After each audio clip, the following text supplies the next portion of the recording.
This is episode 1634. Welcome to the Daily Meditation Podcast. In today's episode, I have a special treat for you. It is an interview with an author who wrote a book on the art of forest bathing. And you will learn all about that in the interview. Throughout the week, this week, you will be guided using meditation techniques to help connect you to nature. We'll be offering full half-hour nature-guided meditations every single day, a brand new one, on the Sip and Own meditation app that you can try absolutely free for 2 weeks. Absolutely free access for 2 weeks to the full app. And the series will come with a nature journal as well as a nature slowdown guide. Again, it's the Sip and Own meditation app. Without further ado, here's introducing you to Melanie Choukas-Bradley and the art of forest bathing. Welcome to your daily guided meditation. I'm Mary Meckley, and I'm honored you're here.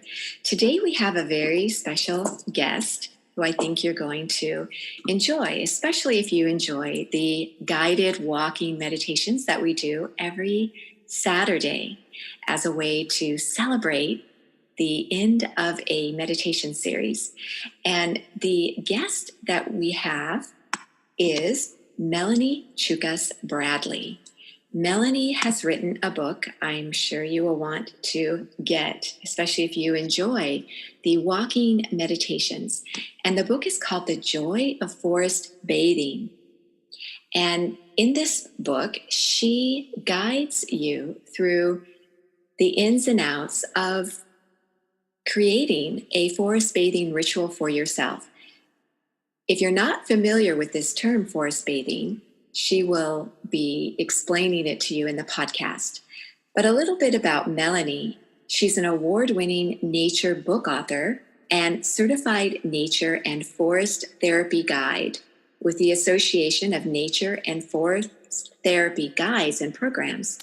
Melanie leads forest bathing walks and tree tours to the Audubon Naturalist Society, the United States Botanic Garden, Smithsonian Associates, the Rock Creek Conservancy, the Nature Conservancy, Casey Trees, Politics and Prose, the Aspen Institute, and other organizations. So you can see you are in good hands with Melanie. She's also the author of a few other award-winning books, the award-winning book, A Year in Rock Creek Park, The Wild Wooded Heart of Washington, D.C., and City of Trees. Melanie has traveled throughout Japan, and she has done this participating in forest bathing walks led by Shinrin-yoku guides, which she will also be talking about. So with that, Melanie, hello and welcome. Hello, Mary. I'm delighted to be here with you today. We are thrilled to have you. So I wanted to ask you about forest bathing. Many of the listeners are familiar with forest bathing, but for those who are not, could you describe what forest bathing is? I would be happy to, Mary. Well, forest bathing is something that started in Japan in the 1980s. They call it Shinrin-yoku, which I understand pretty much means forest bath or forest bathe.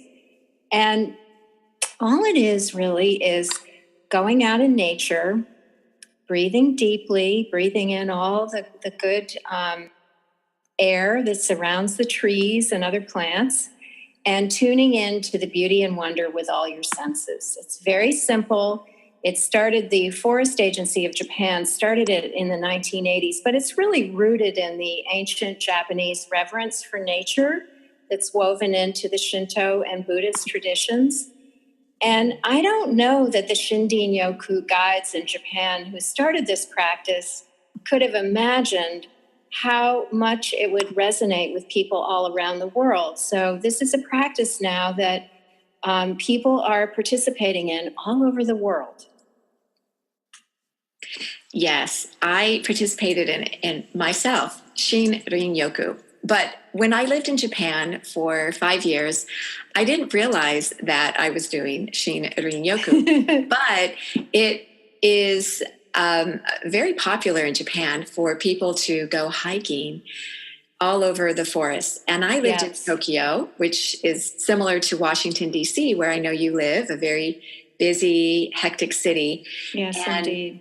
There are not a lot of green spaces, so people go in the surrounding mountains. And I remember one time being lost, and I had the book. There was a very popular guide. I can't remember the name of it, but it was a guide that everybody followed as they were walking through all these different trails around Tokyo. And I was lost. And I remember being in this field out in the middle of the mountains. And all of a sudden, this couple comes walking. And I was thinking, oh my gosh, look, there's a couple. And, I'm not lost. They saved me. And they were carrying the same book I was carrying. And they were doing the same hike, and they were lost. So this particular hike got us all lost, but together we were able to find our way out. So yeah, that's just a side note. I'm glad that now there are more structured and well plotted out paths for people who are hiking through Roku. So I'm sure that's a big benefit.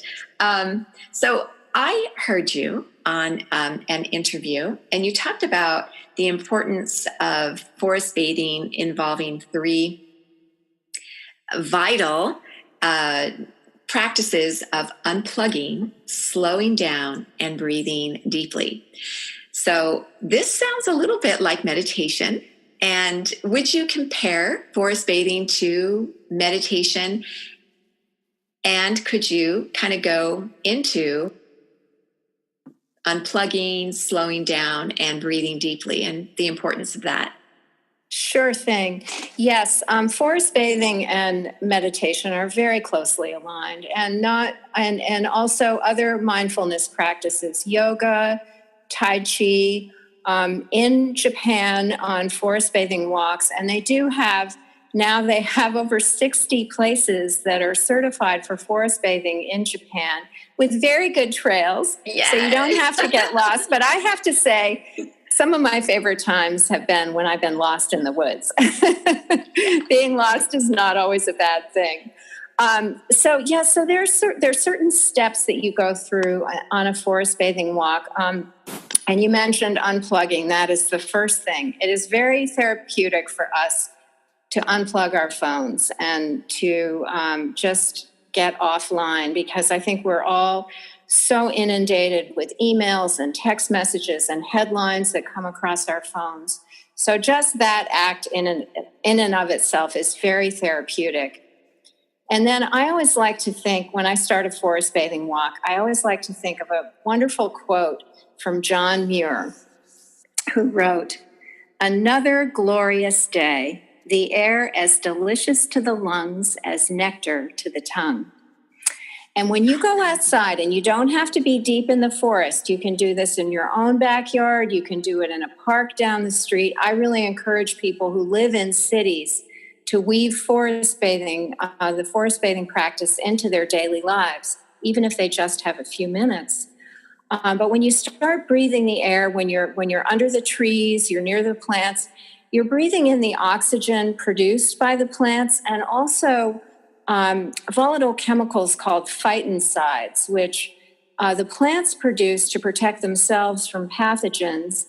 And when we breathe them in, there's research showing that is very good for us, and it gives our own immune system a real boost. And so then you breathe deeply, you slow down, and then you tune in to the natural sounds and sights and smells around you.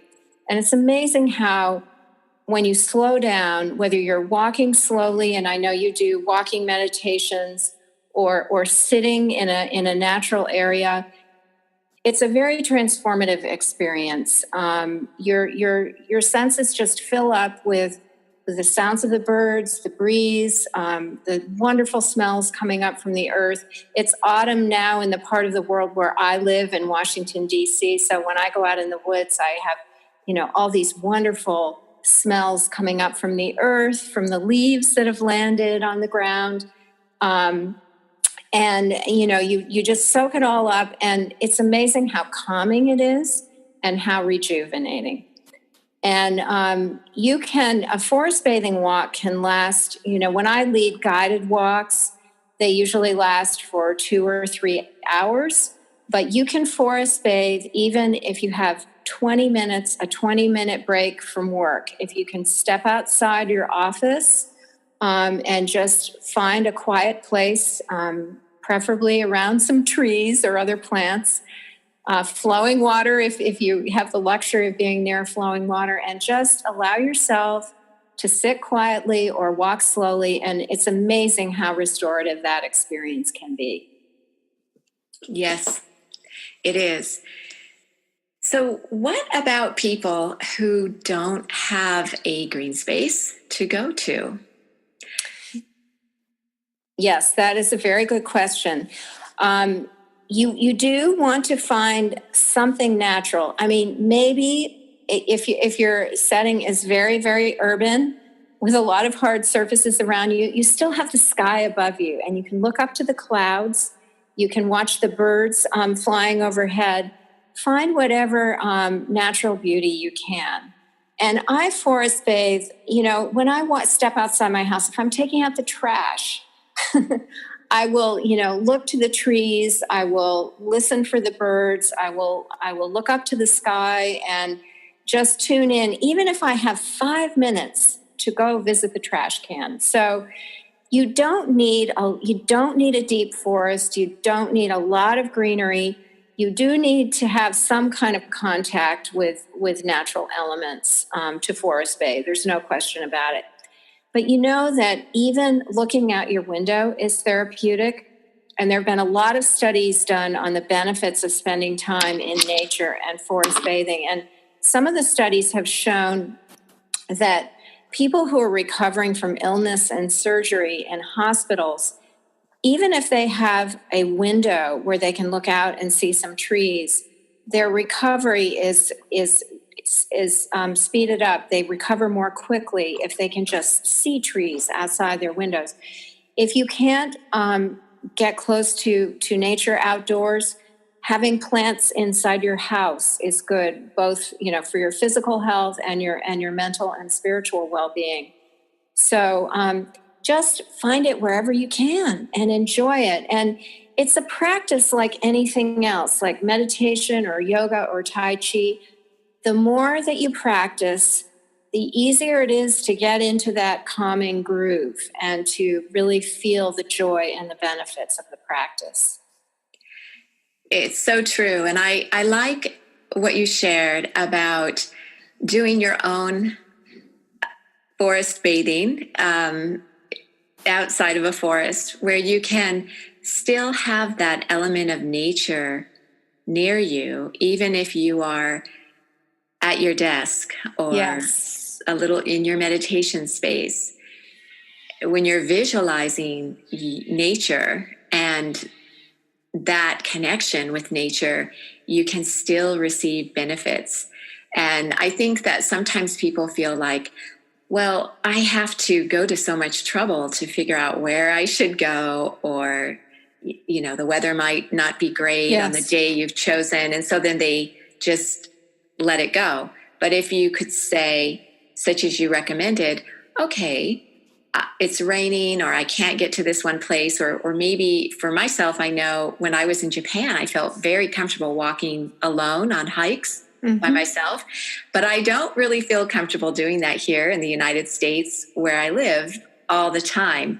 And so I feel like, I need to find somebody to come with me. So that's so much trouble. But if I could just walk around my neighborhood and notice the trees and become attuned to nature, or sit at my desk and have a vase with a leaf or a flower, whatever's in bloom, and even a rock that I might have picked up on my walk. So we can do this. Like you said, it is that consistency and making it happen however it works for you. Yes. And I love the concept too of finding a wild home. And your wild home can be your backyard or a nearby park, or like you said, your neighborhood, the trees in your neighborhood, if you have a walk that you do routinely. And I think if you can really get to know this wild home in all different types of weather, through all different seasons, it's a form of intimacy. And, you form a relationship with the place. And that can be as rewarding a relationship as your relationships with other people that you love. And I think we've kind of lost the habit of connecting with nature. And once you start doing it, once you just become aware, when you walk out your front door in the morning, you become aware of the trees around you. You become aware of the sky. You become aware of the weather. It really is an incredibly enriching aspect of life. It's true. And it makes me laugh a little bit because when I think about what you just said, like, you're saying, well, this is natural. We're connected to the natural world. We're natural beings. We are. And in agrarian societies, it wasn't that long ago. Technology is speeding us up so quickly, but really it wasn't. My grandparents lived rurally, had a farm. So they would naturally do this, this concept. Of course, yes. They were doing a thing. Oh, that's a thing. Or even meditation, where people were more centered or living more in the present moment because they were really forced to. So yes. They didn't realize, oh, that's a thing. Now we're realizing that this integral part of us, because of the way our lifestyle is going and the technology and all these other great things, we can become a little unbalanced and we need to unplug, slow down, and breathe deeply, like you said, like you recommend. So I wanted to ask you a little bit about the concept of earthing or grounding, going barefoot, connecting to the ground. I know I've worked a lot with flight crews who are in the air all the time in different time zones on a regular basis. And one of the first things that many of them do, whether it's on concrete in a city or not, is they go barefooted around their area, wherever they are. They try to find a green patch to feel grounded. That's great. What do you recommend regarding that, or do you, or how is it different from Shinrin Roku or forest bathing? Oh, it's very connected. And there's a lot of exciting research about benefits of going barefoot. I often incorporate barefoot times in my forest bathing walks. I take off my shoes whenever I can, and walk on the dirt, the rocks, the grass, wherever I'm walking. Wade in the water if I can, and I'm a person who does things intuitively. But there is something about knowing that there's health data showing the health of something to help you prioritize it. So I have to confess that since I've been reading about these studies about earthing or, going barefoot, there's something about the electromagnetic charge of the earth that you're connecting with. I have been going barefoot even more often about this. You're this right. Research. Yes. Yeah. Now we need. Have you found that too? Yeah, we need science to tell us what we already knew intuitively. Sometimes. Exactly. But another thing connected to that is, there've been a lot of studies about how your physical health is improved by forest bathing or spending time in. Your blood pressure goes down, the levels of cortisol in your body, which is a hormone that can indicate stress, those down. Your heart rate variability increases. There's a lot of research showing the health benefits of spending time in nature. Definitive. Studies have been done. The Japanese researchers, Dr. Lee and Dr. Miyazaki in Japan, really got this research off the ground about 15 years ago, but there are now researchers all over the world studying these benefits. And one of the mental health benefits, there was a study done at Stanford of this, is about ruminative thinking. Ruminative thinking is it's a negative thought pattern where you just keep turning something over in your mind, like bothering you. You just keep running it through your mind again and again, and you don't really get anywhere with it. It's really not a healthy thing for us. And I find that if I have a tendency to ruminate about something, if I go out in nature and just let go and tune into the beauty around me, I can let go of those negative ruminative thought patterns. And the study at Stanford showed they studied people who are walking in an urban environment and people who are walking in a natural environment. And the people walking in the natural environment got, measured relief from ruminative thinking. So that's something that I know I really cherish that ability to let go of those thoughts in my own life. And I think a lot of us, and that kind of thinking can lead to anxiety and depression. So it's nice to have a way to remedy that sort of thought pattern. It's true. And even there's so much research showing that walking, wherever you are walking, helps to prevent depression and manage depression. Yes. So that even just the act of walking, and if you can walk amongst tall green trees that are releasing phytoncides. This helps you physically, spiritually, and mentally. And one thing you said a while back that I wanted to pick up on is finding a wild place of your own and getting to know this place intimately. And I think that sometimes we feel like we need more, that what we have around us isn't enough, or that we're not enough. We have to do all these things in order to feel connected or to feel better. And so, as you recommended, having a place near you, that maybe someplace you pass every day, someplace you are walking every day, even if you're walking to the train station, if you live in a city, or you're walking around your neighborhood, if you live in a suburb, getting to know that place intimately, seeing it through the seasons, and feeling as though almost it's an extension of who you are, because you also pass that way. It's not that this place is doing something for you. You're also doing something for it. You're becoming part of this place as well. That is such an important point. I don't want to interrupt your thought pattern process there, but I did have something I wanted to say about that. Is that okay? Sure.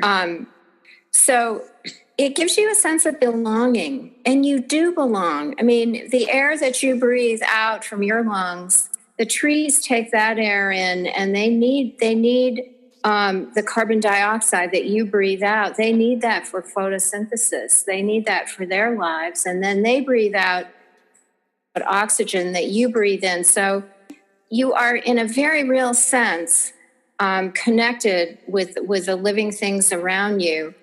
And I think we all, we've kind of lost our sense of belonging in nature because we feel so separate. And I think we also have a lot of guilt about what humanity has, the impact that we've had on the earth. We carry a lot of guilt. And when you're out in nature, it's a very deeply healing thing to feel that you belong.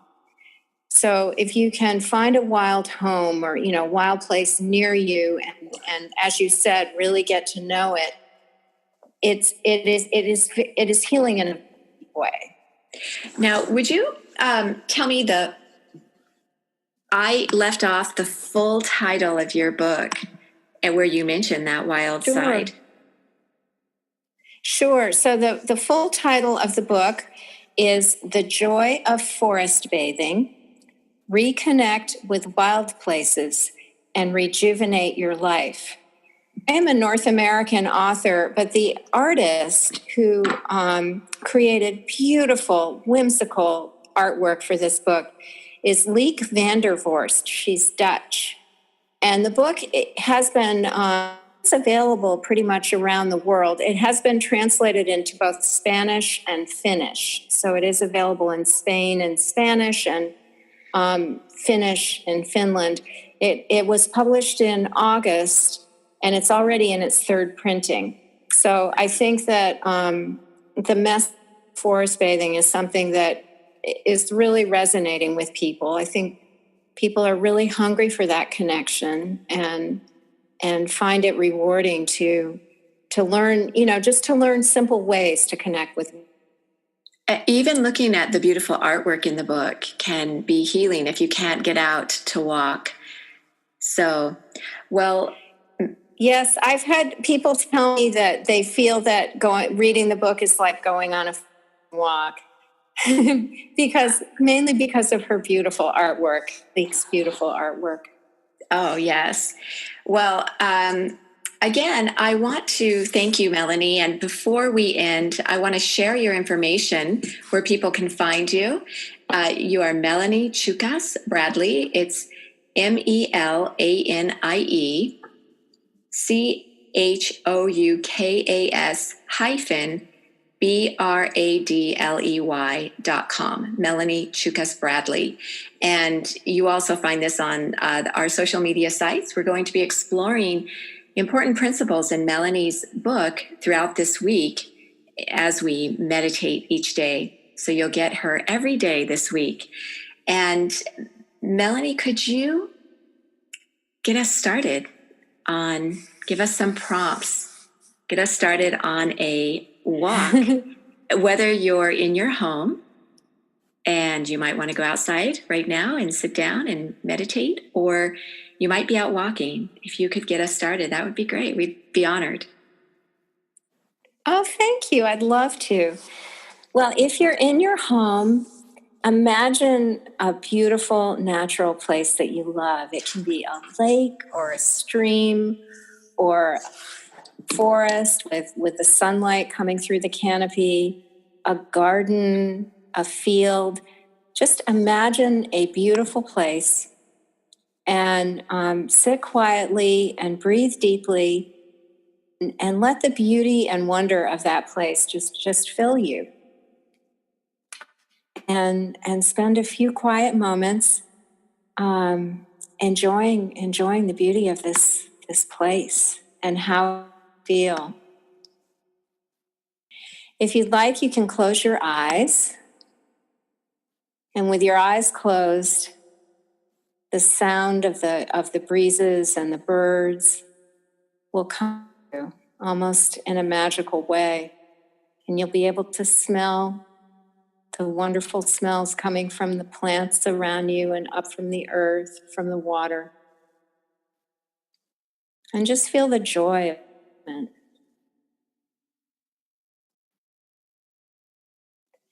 And then if you have your eyes closed, when you open them, pretend that you're seeing the world for the very first time.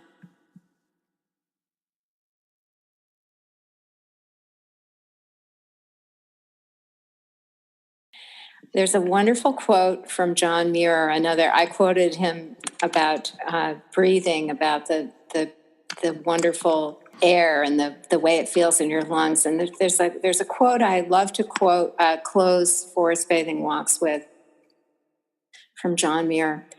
I only went out for a walk and then concluded to stay out till sundown. For going out, I found, was really going in. That's beautiful. Thank you. This is a real treat. And if you haven't tried forest bathing, again, you will find a way to forest bathe, whether you are outside in a beautiful natural setting or in your home, even looking at the beautiful artwork in Melanie's book, The Joy of Forest Bathing, Reconnect with Wild Places and Rejuvenate Your Life.